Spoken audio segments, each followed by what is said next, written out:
여러분 혹시 이런 생각 해보신 적 없으세요? 나는 왜 이렇게 의지가 약할까? 분명 어제까지는 열심히 살기로 결심했는데 오늘은 왜 또 침대에 누워있을까? 우리는 흔히 성실함이 부족해서 실패한다고 생각합니다. 혹은 타고난 머리가 나빠서 실패한다고 생각하죠. 그런데 그거 아세요? 지금 여러분이 무기력함을 느끼는 건 여러분의 잘못이 아닙니다. 아니, 정확히 말하면 여러분의 능력 문제가 아닙니다. 여러분의 뇌 속에 잘못 심어진 단어 하나가 당신의 도파민 시스템을 완전히 망가뜨리고 있었기 때문입니다. 오늘 이야기는 조금 충격적일 수 있습니다. 1998년 컬럼비아 대학교에서 진행된 한 실험이 우리가 믿어왔던 재능과 노력에 대한 상식을 완전히 박살냈거든요. 만약 지금 아무리 노력해도 제자리 걸음인 것 같아 답답하시다면 오늘 영상 끝까지 집중해주세요. 여러분의 인생을 조종하고 있던 보이지 않는 손의 정체를 밝혀드리고 그걸 여러분의 편으로 만드는 방법까지 확실하게 알려드리겠습니다. 자, 바로 문제의 실험 이야기부터 시작해보죠. 1998년 클라우디아 뮬러 교수와 캐롤 드웩 교수는 초등학교 5학년 학생들을 대상으로 아주 흥미로운 실험을 진행합니다. 연구진은 아이들에게 꽤 어려운 퍼즐을 풀게 했어요. 그리고 결과와 상관없이 모든 아이에게 이렇게 말해줬습니다. 와, 정말 잘했구나. 다른 아이들보다 훨씬 점수가 높아. 하지만 여기서 아주 결정적인 차이를 둡니다. 아이들을 두 그룹으로 나눠서 칭찬의 내용을 다르게 한 거죠. A그룹 아이들에게는 이렇게 말했습니다. 너 정말 머리가 좋구나. 똑똑해서 잘 푼 거야. 즉, 아이들의 지능을 칭찬했습니다. 반면 B그룹 아이들에게는 이렇게 말했죠. 너 정말 애썼구나. 노력을 많이 해서 잘 푼 거야. 바로 과정을 칭찬한 겁니다. 자, 여러분. 상식적으로 생각했을 때 어느 쪽 아이들이 더 동기부여가 됐을까요? 너 똑똑하다라는 말을 들으면 기분이 좋아서 더 잘할 것 같지 않나요? 하지만 결과는 정반대였습니다. 연구진은 이후 아이들에게 더 어려운 퍼즐과 쉬운 퍼즐 중 하나를 고를 기회를 줬습니다. 놀랍게도 머리가 좋다는 칭찬을 들은 A그룹 아이들은 대부분 쉬운 퍼즐을 선택했습니다. 왜냐? 자신의 똑똑함이라는 타이틀을 지키고 싶었기 때문입니다. 어려운 문제에 도전했다가 실패하면 자신이 멍청하다는 게 들통날까봐 두려웠던 거죠. 반면 노력했다는 칭찬을 들은 B그룹 아이들은 90% 이상이 어려운 퍼즐을 선택했습니다. 그들에겐 실패가 자신의 능력을 깎아먹는 게 아니라 그저 노력이 조금 더 필요한 상태일 뿐이었으니까요. 심지어 마지막 단계에서는 충격적인 일이 벌어집니다.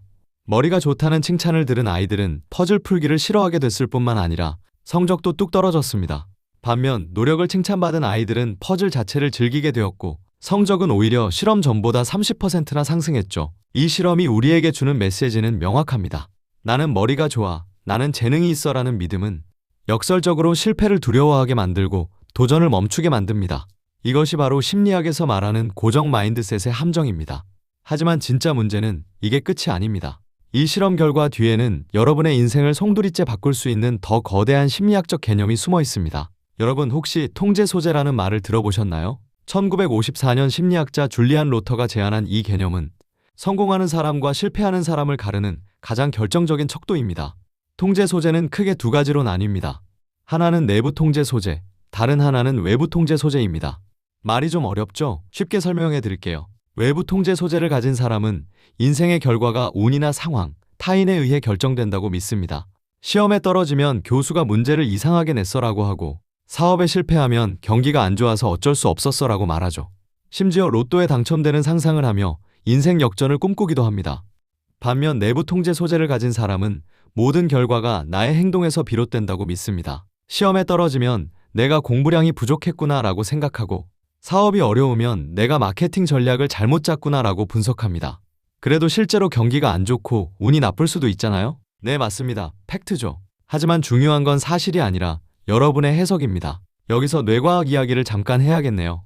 우리 뇌는 예측 불가능한 것을 가장 싫어합니다. 여러분이 이건 내 탓이 아니라 운 때문이야 라고 생각하는 순간 뇌는 도파민 생성을 중단합니다. 왜냐하면 내가 아무리 노력해도 결과를 바꿀 수 없다고 믿는데 에너지를 쓸 이유가 없기 때문이죠.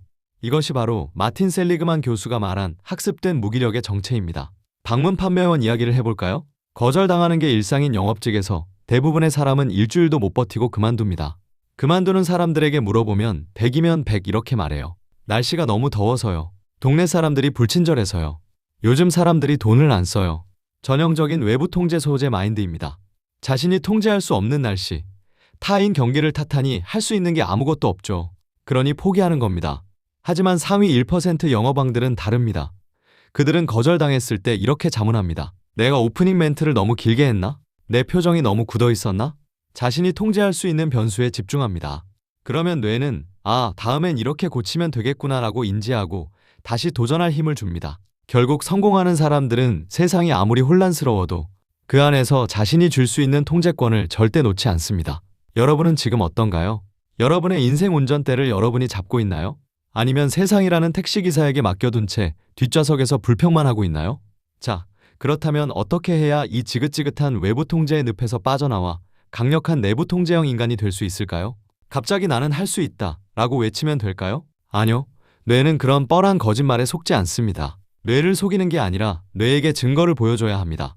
첫 번째, 아주 작은 통제감을 확보하세요. 거창한 목표는 필요 없습니다. 예를 들어 수면 시간을 조절하는 것부터 시작해보는 겁니다. 밤에 잠이 안 와서 스마트폰만 보다가 늦게 자고 아침에 피곤해하는 악순환, 익숙하시죠? 이때 나는 불면증인가 봐. 체질이 예민해서 어쩔 수 없어라고 생각하면 외부 통제입니다. 대신 오늘 밤 딱 한 가지만 해보세요. 자기 전 30분 동안 스마트폰을 거실에 두고 침실에 들어가는 겁니다. 그리고 다음날 아침, 평소보다 10분이라도 일찍 일어났다면 혹은 조금이라도 개운하다면 그 순간을 절대 놓치지 마세요. 두 번째 단계가 핵심입니다. 바로 의도적 인과관계 부여입니다.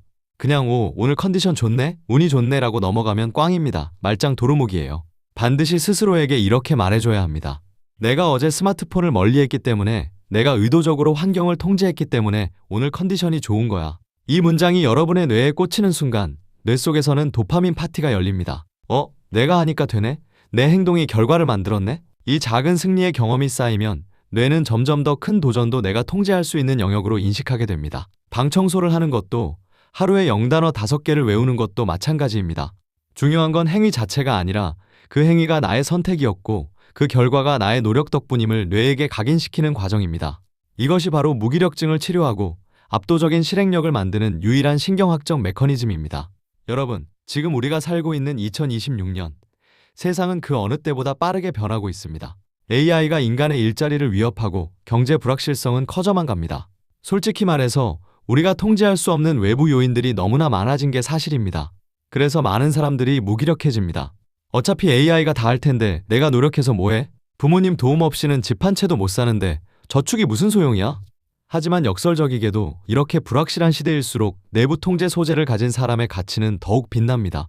남들이 환경 탓, 정부 탓, 시대 탓을 하며 멈춰 있을 때 그래도 내가 할 수 있는 건 무엇일까를 질문하는 사람만이 기회를 잡습니다. 주식시장이 폭락하나요?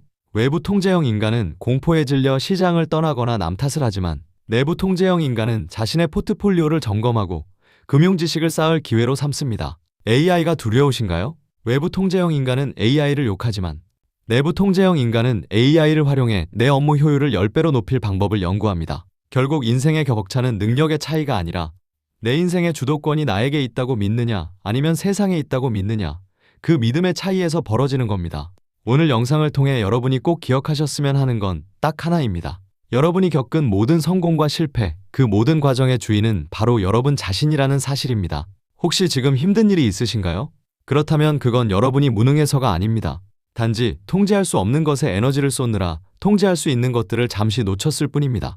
오늘부터 딱 하루만 살아보세요. 아주 작은 것이라도 좋으니 여러분의 의지로 선택하고 그 결과를 온전히 여러분의 공으로 돌려보세요. 그 작은 승리들이 모여 여러분을 누구도 흔들 수 없는 단단한 사람으로 만들어줄 겁니다. 여러분의 모든 선택과 노력을 진심으로 응원합니다. 지금까지 여러분의 멘토 레오였습니다. 오늘 영상이 도움이 되셨다면 구독과 좋아요 부탁드립니다. 감사합니다.